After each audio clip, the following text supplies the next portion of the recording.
بسم اللہ الرحمن الرحیم۔ ایک دفعہ پہلے بھی سینئر گروپ کے سامنے ان خاتون کا تذکرہ ہو چکا ہے، اصفہان کی بانو نصرت امین اصفہانی، یہ عورتوں کی مجتہدہ گزری، عورتوں کی مجتہدہ۔ آیت اللہ سید محمد کاظم شیرازی نے ان کو اجازہ روایت دیا تھا، اور یہ لکھا تھا اپنے اجازہ روایت میں کہ بانو بزرگوار، بانو امین کے نام سے مشہور، یہ آج کل کی عورتوں میں بہت برگزیدہ ہیں۔ اپنی پوری زندگی نے تحصیل علوم دینیا میں گزاری، اور تمام علوم معقول و منقول میں مرتبہ اجتہاد کے اوپر یہ فائز۔ اور آیت اللہ عبد الکریم حائری نے، جنہوں نے قوم کا حوزہ علمیہ قائم کیا تھا، انہوں نے اسی اجازہ روایت کے حاشیے میں لکھا تھا کہ جو کچھ شیرازی نے لکھا ہے، آغا شیرازی نے، وہ سب صحیح ہے، اور میں بانو امین سے دعا کا طالب ہوں۔ اچھا، انہوں نے اتنی عظیم عالمہ تھی کہ تفسیر مخزن العرفان کے نام سے 15 جلدیں جو ہے وہ انہوں نے لکھی، اور پھر اس کے بعد پھر یہ جب نجف تشریف لائی ہیں تو مخزن اللیالی فی فضائل الموالی کے نام سے ایک باقاعدہ ایک کتاب بھی لکھی تھی فضائل امیر المومنین علیہ الصلوۃ والسلام پر۔ اللہم صلی علی محمد وعلی محمد۔ اور اتنے بڑے مقامات کو حاصل کر لیا تھا عرفانی اعتبار سے، سیر و سلوک کیسے مدارج طے کر لیے تھے کہ اپنے جو ان کو ایکسپیرینسز اس راہ میں ہوئے تھے، اس پہ پوری ایک کتاب لکھی تھی النفحات الرحمانیہ فی الواردات القلبیہ کے نام سے، باقاعدہ پوری کتاب اس موضوع کے اوپر لکھی کہ وہ اپنے ایکسپیرینسز بتائیں۔ خود فرماتی ہیں کہ میں بچپن سے ہی اور جوانی سے ہی اس قدر مطالعے کی حریص تھی، اتنا پڑھتی تھی اور اس قدر واعظ و نصیحت کی میں شوقین تھی کہ جب میری ہم عمر لڑکیاں کھیل کود میں مصروف ہوتی تھی تو میں مطالعہ کر رہی ہوتی تھی، اور اتنے زیادہ مجھے تانے دیے جاتے تھے، اتنے زیادہ میرا مذاق اڑایا جاتا تھا، لیکن میں تحمل سے کام لیتی تھی۔ خدا ہی جانتا ہے، فرماتی ہیں کہ اس راہ میں نے کتنی سختیوں اور مصیبتیں اور مشکلات اٹھائیں۔ اچھا، اپنے بچوں کو میں ان کے متعلق بتا رہا تھا تو انہوں نے بانو نصرت امین کے متعلق کہا کہ لیکن دیکھیں نا کہ کھیلنا وغیرہ بھی تو ضروری ہوتا ہے۔ دیکھیے ہمارے بھی دماغ میں آتا ہے بھائی یہ کیا کہ انسان کتابی کیڑا بنا رہے، کھیل بھی تو ضروری ہے۔ تو دیکھیے میں نے یہ کہا کہ ہاں پھر کھیل ضروری ہوتا ہے تو اس کا مطلب ہے جس طرح عام لوگ سب کھیلتے ہیں ہم بھی کھیلیں تو انسان پھر عام آدمی بن کر رہ جاتا ہے۔ مثلا میں نے ایک مثال بھی دی کہ آپ دیکھیں کہ ہمارے جو مشہور اسکواش کے پلیئر گزرے ہیں جہانگیر خان، ان کے متعلق ملتا ہے کہ جناب 16 اور 18 گھنٹے کی پریکٹس کرتے تھے، 7 8 گھنٹے تک بس ایک بال کو دیوار پہ مارے چلے جا رہے ہیں مثلا، اور 2 گھنٹے کی جو ہے وہ جاگنگ کیا کرتے تھے۔ تو لوگ کہتے ہیں ہاں بھائی ظاہر ہے کہ ورلڈ کلاس پلیئر بننے کے لیے تمام چیزیں تو ضروری ہوتی ہیں، یعنی اس کے لیے تو یہ سب چیزیں آپ برداشت کرتے ہیں، لیکن علم دین میں جو ذرا سا بھی آپ جاتا ہے لوگ اسے ایب نارمل، خپتی، پاگل اور یہ سب قرار دیتے ہیں۔ ان کو بھی تو آپ قرار دیں خپتی اور پاگل؟ نہیں، ان کی بڑی تعریفیں ہوتی ہے، خوب تعریف ٹی وی پہ بلایا جاتا ہے اور ان کے معمولات زندگی وغیرہ پوچھے جاتے ہیں۔ لوگ یہ سمجھیں گے کہ شاید یہ بانو نصرت امین اصفہانی غالباً غیر شادی شدہ ہوں گی، جبھی تو انہوں نے اتنی معرکۃ آرا جو ہے وہ کتابیں تصنیف کی اور اتنے بڑے علمی مقام تک پہنچ گئیں۔ آپ حیران ہوں گے ان کے 9 بچے تھے، اس کے ساتھ انہوں نے اتنے بڑے مقام کو حاصل کیا۔ تحصیل علوم دینیا میں سید علی نجف آبادی کے پاس جایا کرتی تھی اور اکثر ان کو بھی اپنے پاس درس وغیرہ کے لیے بلواتی تھیں۔ ایک دفعہ جب اطلاع آئی کہ ان کے ایک بیٹے انتقال کر گئے تو سید علی نجف آبادی کہتے ہیں کہ میں نے سوچا کہ شاید اب تو یہ تعطیل کر دیں گے کچھ دنوں کے لیے درس کی۔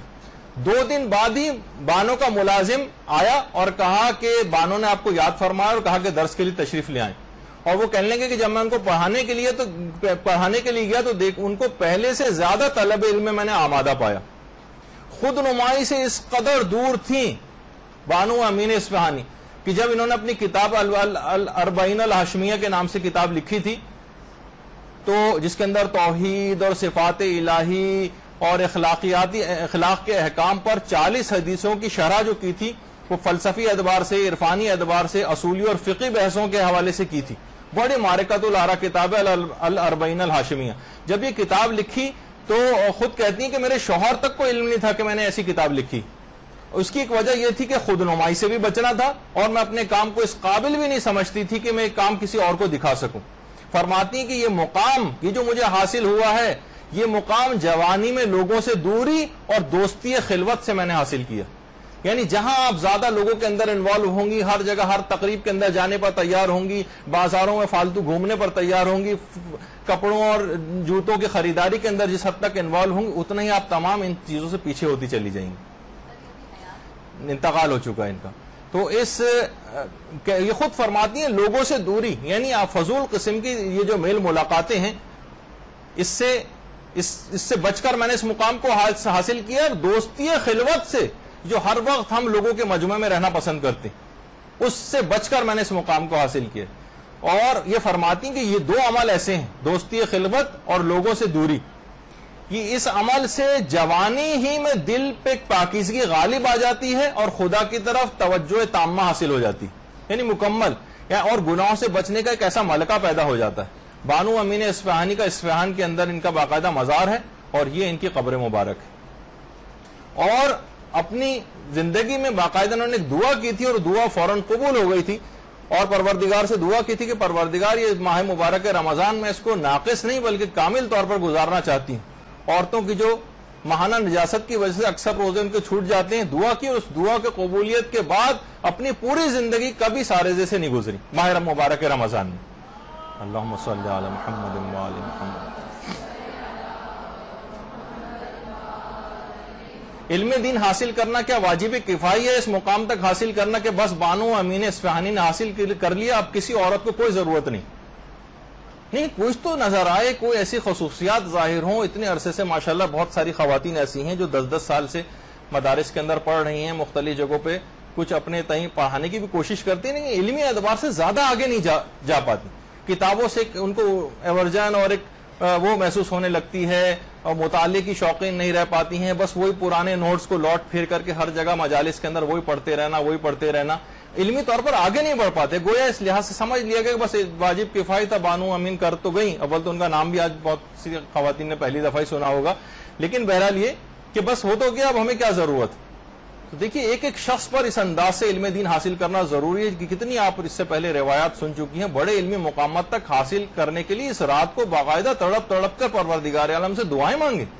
کوئی خواتین میں اس طور پر بھی تیار ہوتی نظر نہیں آتی کہ خواتین ہی کے فقہی مسائل کو، جو مخصوص مسائل ہیں، ان کو جو ہے عورتوں کے سامنے صحیح طور پر بیان کر سکے. اتنی غلطیاں اس کے اندر بعض اوقات دیکھنے میں آتی.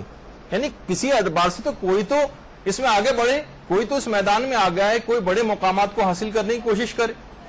تو دیکھیے اصل وجہ یہ ہے کہ ہم نے گناہوں کے اندر اپنے آپ کو ایسا گرفتار کر لیا کہ ہماری پرواز اس سے آگے جا ہی نہیں پاتی.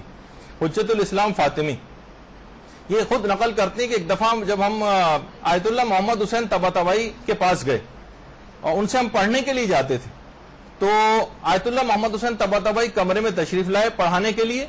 تو اچانک سے کمرے میں آتے ایک بہت ہی ناگوار منہ بنایا اور کہا مجھے لگتا ہے کہ ابھی یہاں پر کسی نے کوئی غیبت کی. آغا فاطمی نے کہا کہ جی ہاں، ابھی چند افراد یہاں پر بیٹھے ہوئے تھے اور کسی کی غیبت کر رہے تھے. فرمایا فوراً یہاں سے چلو، اس کمرے کو تبدیل کرو، اب یہ جگہ درس پڑھنے کے قابل نہیں رہی، یہاں پر غیبت ہو چکی.